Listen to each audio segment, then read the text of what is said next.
Kodangal pharma భూముల కేటాయింపుపై గిరిజన సంఘాల జేఏసీ, పౌర హక్కుల సంఘాల ఆధ్వర్యంలో హైదరాబాద్ బాగ్ లింగంపల్లి సుందరయ్య విజ్ఞాన కేంద్రంలో నిజ నిర్ధారణ కమిటీ రౌండ్ టేబుల్ సమావేశాన్ని ఏర్పాటు చేశారు.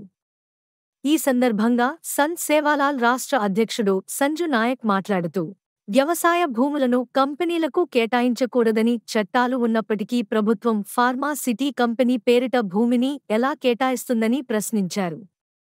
గిరిజనులను గెచ్చగొట్టి వారిపై అక్రమ కేసులు పెట్టడం సహజం కాదన్నారు. అరెస్టు చేసిన వారిని వెంటనే విడుదల చేయాలని ప్రభుత్వాన్ని డిమాండ్ చేశారు. నిజ నిర్ధారణ కమిటీకి అడ్డంకులు, ఆంక్షలు పెట్టకుండా వాస్తవాలు తెలుసుకునేందుకు పోలీసులు సహకరించాలని కోరారు.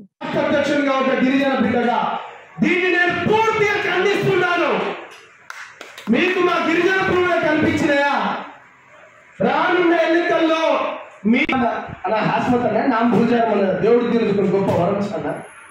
నేను ఒకటే చెప్తాను, మిగతా సంఘ నాయకులందరికీ మనం వచ్చినామా కూర్చున్నామా అనేది కాకుండా ఇది ఈ సమయానికి ఇర్రెలవెంట్ కాకపోయినది మనం మాట్లాడుకోవాలి. ఇవాళ పీసీ బిడ్డలు అందరూ ఏకమవుతున్నారు, ఆల్రెడీ దళిత బిడ్డలు అందరూ ఏకమైనరు. ఎందుకంటే మాల మహానాడు పేరుతోని లేకపోతే మాదిగ మహానాడుతోని వాళ్ళ దాంట్లో గొప్ప చైతన్యవంతం వచ్చింది. బీసీ బిడ్డలలో కూడా చైతన్యవంతం వస్తుంది. మనం మాట్లాడుకుంటూ పోతున్నాం. ఇటువంటి రౌండ్ టేబుల్ సమావేశాలు ఎన్నో జరుగుతూ పోతున్నాయి.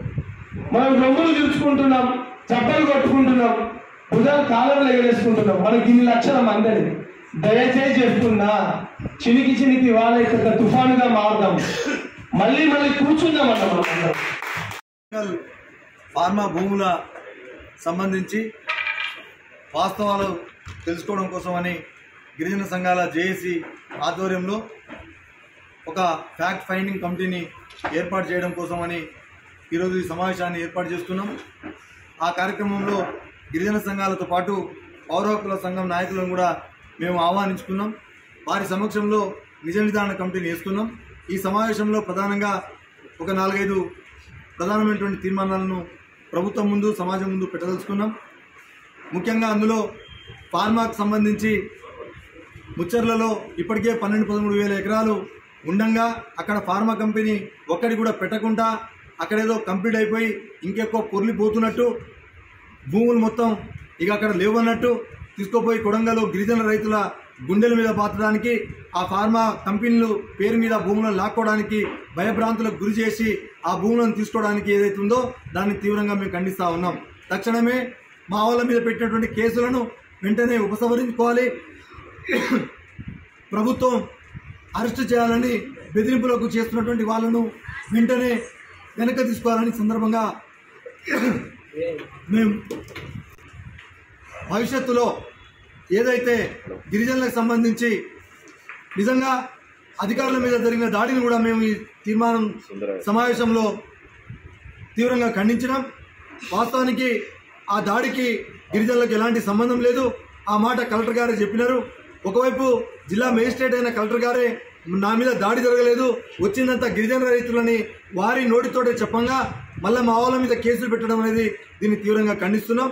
నిజంగా ప్రభుత్వం చర్చల ద్వారా, సంప్రదింపుల ద్వారా ఒక శాంతియుత వాతావరణంలో ఎలాంటి బలగాలు లేకుండా చర్చలు జరిపించి స్వయాన సీఎం గారి నియోజకవర్గమైన కొడంగల్లో వారి ప్రజలను గొప్పగా చూసుకోవాల్సినటువంటి వ్యక్తి, అతని నియోజకవర్గ ప్రజలను కొడుకు కన్నబిడ్డల కంటే ఎక్కువ చూసుకోవాల్సిన ముఖ్యమంత్రి ఆరి నియోజకవర్గంలోనే గిరిజనుల మీద ఈ రకమైనటువంటి కేసులను బనాయించి భయభ్రాంతులకు గురి చేసి తండాల మొత్తం సుడిగుండంలాగా చుట్టేసి పోలీసు వలయంలాగా మొత్తం నిర్బంధం చేసేస్తే మరి మా గిరిజనుల పరిస్థితి ఏంది? తీసుకొచ్చి నిన్ను కుర్చీలో కూర్చోబెట్టింది దీనికోసమేనా? మరి మా పరిస్థితి ఏంటి? మా గిరిజనులను, అమాయకులను ఇవాళ నీ పార్టీ కార్యకర్తలు ఉంటే తీసుకొచ్చి పోలీస్ స్టేషన్ నుంచి మర్యాదగా వాళ్ళకి ఇంటికి పంపించినావు. మరి అమాయక గిరిజనుల మీద కేసులు ఎందుకు పెడుతున్నావు? అంటే నీ ఉద్దేశం ఖచ్చితంగా భయభ్రాంతులకు గురి చేసి భూములను లాక్కోవాలని మాత్రమే కనబడతా ఉన్నది. ఆ భూములు అక్కడనే ఎందుకు పెట్టాలనుకుంటావు? మంచిగా కండగల భూమి, వ్యవసాయం సంబంధించిన భూమి, పంట భూమి, ఆ భూమిలో ఏదైతే సెక్షన్ 10 ప్రకారం అగ్రికల్చర్ భూమిని తీసుకోవద్దని యాక్ట్ చెప్తున్నా ఎందుకు అగ్రికల్చర్ భూమిని తీసుకోవాలని చూస్తున్నావు? ఎందుకు ఫార్మా కంపెనీల పేరు మీద ఇప్పటికే 12-13 వేల ఎకరాల భూములను ఎందుకు అక్కడ ఫార్మా సిటీని నువ్వు ఎందుకు ఒక్క ఫార్మా కంపెనీ పెట్టట్లేదు?